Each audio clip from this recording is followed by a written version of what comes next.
Hello दोस्तों, फिर एक बार आप सभी का अपने परिवार विन स्टडी यूट्यूब चैनल पर स्वागत है। आज हम आपसे मुलाकात करेंगे घनाभ वाले टॉपिक से। तो घनाभ वाले टॉपिक पर हम जो है हर तरह का क्वेश्चन करेंगे। तो घनाभ वाले टॉपिक पर हम समझ लेते हैं। देखो, आप अगर ये आयतन वाला अगर चैप्टर अगर अपना मजबूत करना चाहते हो तो ये आयतन वाले चैप्टर की जो है प्रत्येक वीडियो देखें मेरी, क्योंकि मैं इसमें प्रत्येक पॉइंट टू पॉइंट जो है वीडियो बनाकर डाल रहा हूँ। इसमें एक ही वीडियो आप जो छोड़ो मत, प्रत्येक वीडियो देखो। जब तक आप पूरी वीडियो नहीं देखोगे शुरू से, जब तक आपकी जो है समझ में नहीं आएगा। तो बस मेरा आपसे बस यही निवेदन है कि आप वीडियो देखो, तो मेरी शुरू से वीडियो देखो। अब ये घन वाला टॉपिक तो हमारा हो गया। अब हमारा घनाभ वाला टॉपिक है। घनाभ में हम शुरू से कर रहे हैं। तो घनाभ में अगर हम बात करें, घनाभ में 3 सतह होती है। ये हमारे पास घनाभ है, ये घनाभ है। ये इसकी 3 भुजा होती है और तीनों भुजा अलग अलग होती है। घनाभ में क्या होता है, घनाभ में तीनों भुजा अलग अलग होती हैं। घन में तीनों भुजा समान होती है। अब यहाँ पर अगर हम देखें, जैसे हमारा घनाभ है, इसमें अगर हम सतह की या फलक की बात करें तो सतह फलक 6 होते हैं। इसमें कोनों की संख्या 8 होती है, किनारों की संख्या 12 होती है, शीर्ष इसमें 4 होते हैं। तो सतह फलक 6, कोने 8, किनारे 12 और शीर्ष 4 होते हैं। अब हम इसमें कुछ रूल्स की बात कर लेते हैं कि इसके रूल्स में क्या क्या है। अगर हम निकालते हैं घनाभ का आयतन, घनाभ का आयतन, घनाभ का आयतन होता है L गुणा B गुणा H। तीनों भुजाओं की हम जो है मल्टीप्लाई कर देंगे। अब यहाँ पर हम लिखेंगे घनाभ का संपूर्ण पृष्ठ। घनाभ का संपूर्ण पृष्ठ, संपूर्ण पृष्ठ जो होता है वो 2 ब्रैकेट LB प्लस का BH प्लस का HL, दो बाहर ले लेंगे, क्योंकि इसमें हमारी जो भुजा होती हैं वो दो होती ना। तो यहाँ 2LB 2BH 2HL, तो 2 कॉमन लेकर 2LB BH और HL हम जो है यहाँ पर इसका संपूर्ण पृष्ठ बना देंगे। अब इसी तरह से घनाभ का विकर्ण भी होता है। घनाभ का विकर्ण तो वो होता है, विकर्ण जो होता है या घनाभ के विकर्ण की लंबाई पूछ लेगा। रूट में तीनों भुजाओं का स्क्वायर करेंगे, L स्क्वायर प्लस का B स्क्वायर प्लस का H स्क्वायर। अब यहाँ पर घनाभ से रिलेटिव कुछ आपसे और क्वेश्चन पूछेगा। घनाभ की चारों दीवारों का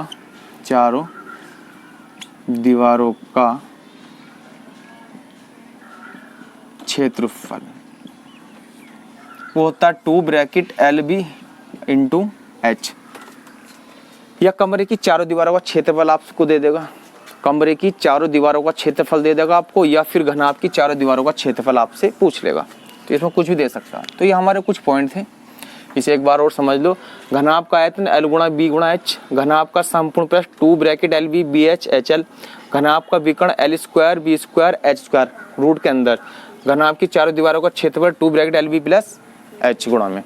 तो ये जो है हमारा घनाभ से रिलेटिव हमारे कुछ इसमें सूत्र थे। अब इसमें हम पहला क्वेश्चन करेंगे। पहला क्वेश्चन क्या कहता है,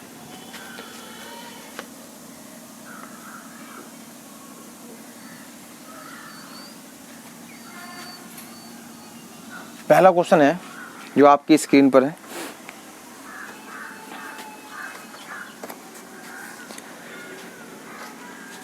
आठ सेंटीमीटर गुणा 6 सेंटीमीटर गुणा 2 सेंटीमीटर विमाओं वाली घनाभ में रखी जाने वाली बड़ी से बड़ी पेंसिल की लंबाई ज्ञात करो। मतलब आप जानते हो कि इन तीनों भुजा से सबसे लंबी कौन सी भुजा होती है, विकर्ण की होती है। तो हमें क्या निकालना है, विकर्ण निकालना है इनका। और हमें इन तीनों का मान दे दिया, कुछ ही मान लेना आप। यहाँ पर हम L बराबर मान लेंगे 8 सेंटीमीटर और B बराबर मान लेंगे 6 सेंटीमीटर और हम H बराबर मान लेंगे 2 सेंटीमीटर, कुछ भी मान सकते हैं। अब हमें निकालना है विकर्ण की लंबाई। तो विकर्ण की अगर हम लंबाई निकालें तो विकर्ण की जो हम लंबाई निकालेंगे वो आप जानते हो, विकर्ण की लंबाई रूट एल स्क्वायर प्लस का बी स्क्वायर प्लस का H square, root 8 square plus का 6 स्क्वायर प्लस का 2 स्क्वायर, 64 प्लस का 36 और प्लस का 4, ये हो गया हमारे पास 104 बराबर 2 रूट 50 नहीं 26 सॉरी 26 दूनी 52 52 दूनी 104। तो इस क्वेश्चन का जो आंसर होगा वो होगा 2 रूट 26। एक बार और समझ लो, हमें जो है घनाभ की 3 विमाएं दी हैं और 3 विमा जो हैं वो 8 सेंटीमीटर, 6 सेंटीमीटर, 2 सेंटीमीटर, ये 3 भुजाएं हैं इसकी।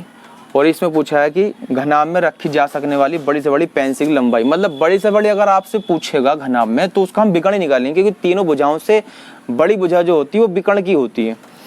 तो यहाँ पर हम विकर्ण की बात करें तो घनाभ की लंबाई या सॉरी विकर्ण की लंबाई अगर हमसे पूछेगा तो root L square plus B square plus H square, इनका मान रख देंगे 64 36 4 सबको जोड़ेंगे 104, 104 से हम 2 बाहर निकाल सकते हैं, 26 इसके अंदर रहेगा। तो अगर आपको घनाभ में 3 विमाएं दे दें, 3 भुजा दे दें, तो उसमें बड़ी से बड़ी अगर आपको भुजा पूछे तो उसमें विकर्ण ही निकालना आप। अब इसमें हम नेक्स्ट क्वेश्चन देखेंगे। नेक्स्ट क्वेश्चन में जो कहा गया है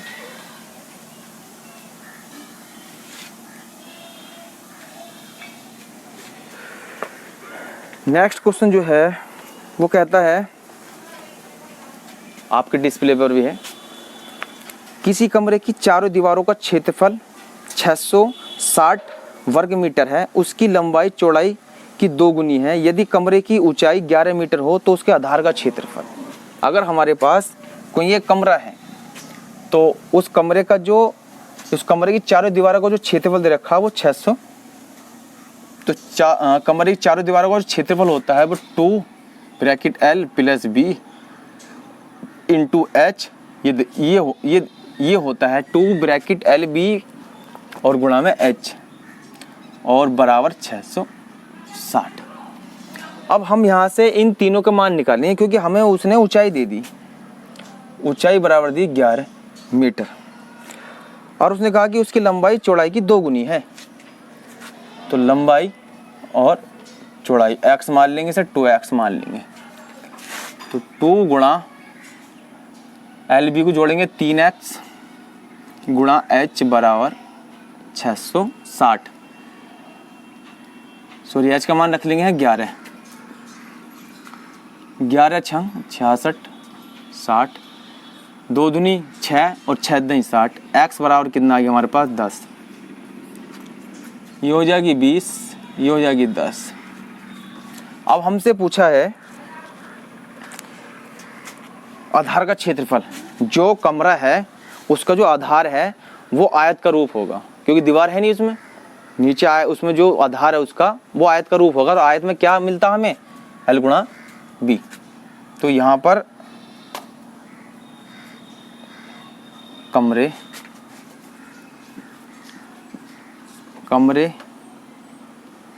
के आधार का क्षेत्रफल एल गुणा बी, तो एल गुणा बी मतलब 20 गुणा 10 बराबर 200 मीटर स्क्वायर है। तो हमारे पास 200 मीटर स्क्वायर जो है इसका, ये 200 वर्ग मीटर इसका जो है ये आयत का क्षेत्रफल है।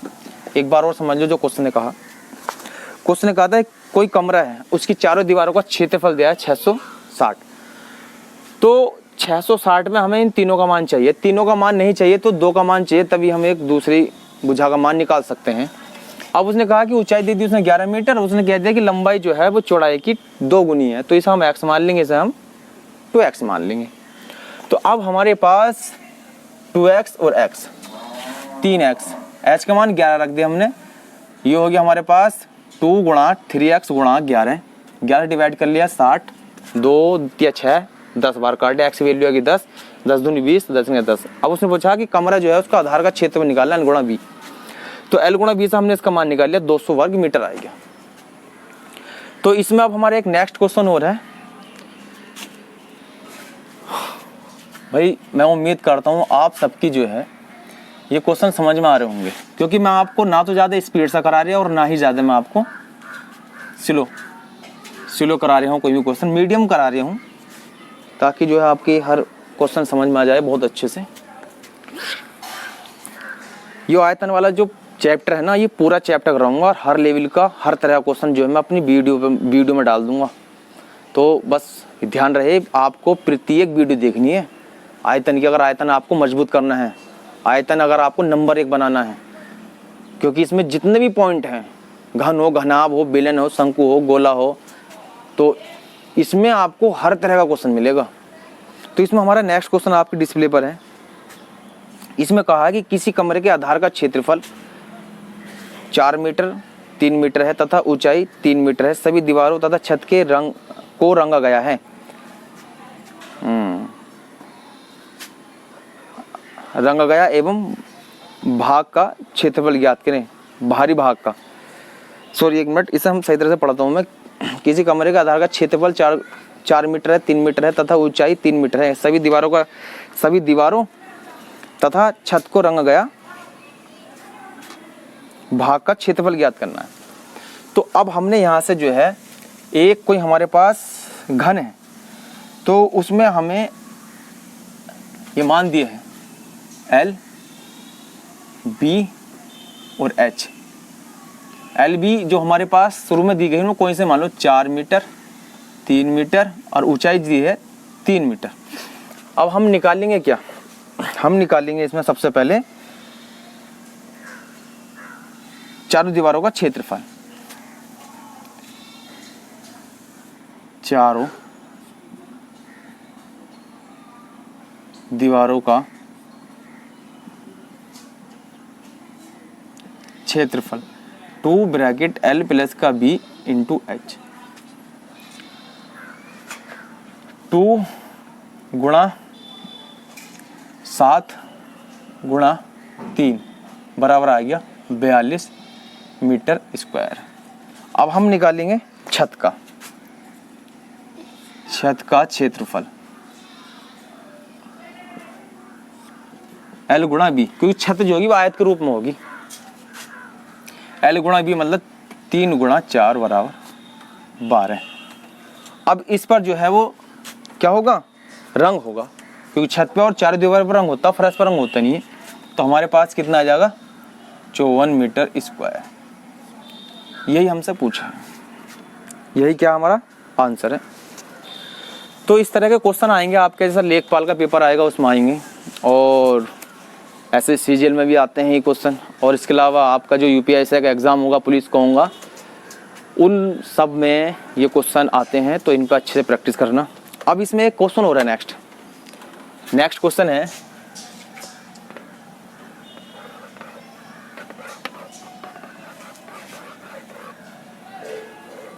इसमें एक नेक्स्ट क्वेश्चन है,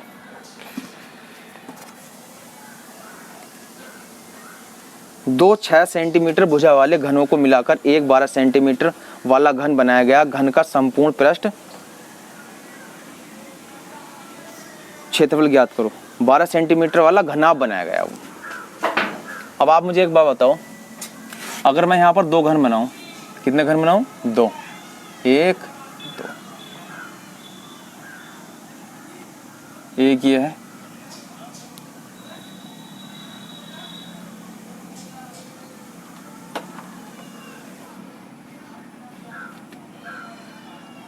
एक ये है, इसकी भी 6 सेंटीमीटर भुजा है, इसकी भी 6 सेंटीमीटर भुजा है, ये भी 6 सेंटीमीटर, ये भी 6 सेंटीमीटर, ये भी 6 सेंटीमीटर, ये भी 6 सेंटीमीटर। अब आप मुझे एक बात बताओ, अगर मैं इन दोनों को मिला दूं, मतलब इन्हें मिलाकर रखूं, तो इसकी जो ये चौड़ाई है, जो ऊंचाई है, ये समान रहेगी, इसमें कोई परिवर्तन नहीं होगा। लंबाई में परिवर्तन होगा, क्यों, क्योंकि यहाँ से यहाँ तक 6 सेंटीमीटर जब रखेंगे मिला के 6 ये 6, तो अब नया हमारा क्या बनेगा, एक घनाभ बन जाएगा। क्या बन जाएगा दोस्तों, घनाभ। ये हमारे पास एक घनाभ बना, ये 6 रहेगा, ये 6 सेंटीमीटर, ये भी 6 सेंटीमीटर, मगर ये 12 सेंटीमीटर हो जाएगा, क्योंकि 2 घन मिलाए, इसकी लंबाई जो है 6 से कितनी हो जाएगी, 12 हो जाएगी। इसका आयतन बताना, तो घनाभ का जो आयतन होगा, घनाभ का L गुणा B गुणा H। हमारे पास L का मान कितना है 12, B का मान कितना है 6, H का मान कितना है 6। तो 12 गुणा 6 गुणा 6, 12 छंग 72, 72 की अगर मैं 6 से मल्टीप्लाई करूँ, 6 दूनी 12, 6 सत्ते 42, तो 432 सेंटीमीटर की पावर 3। और यही हमसे पूछा था।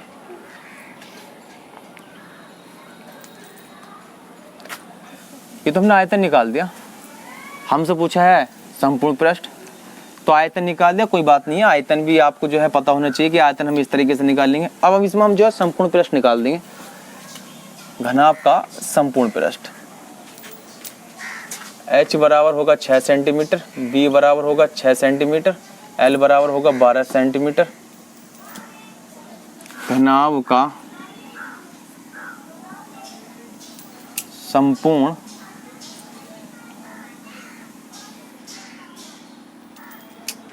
क्षेत्रफल 2 ब्रैकेट LB प्लस का BH प्लस का HL। तो 2 गुणा LB की मल्टीप्लाई करेंगे, LB है 12 छंग 72 प्लस BH है BH 6 छंग 36 प्लस HL 12 छंग 72, 72 और 72 हमारे 144, 144 और 36 180, 200 गुणा करेंगे 360 सेंटीमीटर, ये वर्ग सेंटीमीटर। तो ये हमारा आ गया घनाभ का संपूर्ण क्षेत्रफल। इससे पहले जो मैंने निकाला था वो आयतन निकाल दिया था। तो आयतन अगर आपसे पूछेगा तो आयतन निकाल देंगे, संपूर्ण पृष्ठ पूछेगा तो संपूर्ण पृष्ठ भी निकाल देंगे। तो जिस तरीके से हम जो है एक क्वेश्चन कर रहे हैं भाई, मैं आशा करता हूँ कि आपके बहुत अच्छे समझ में आ रहे होंगे। अब इसमें हमारा कुछ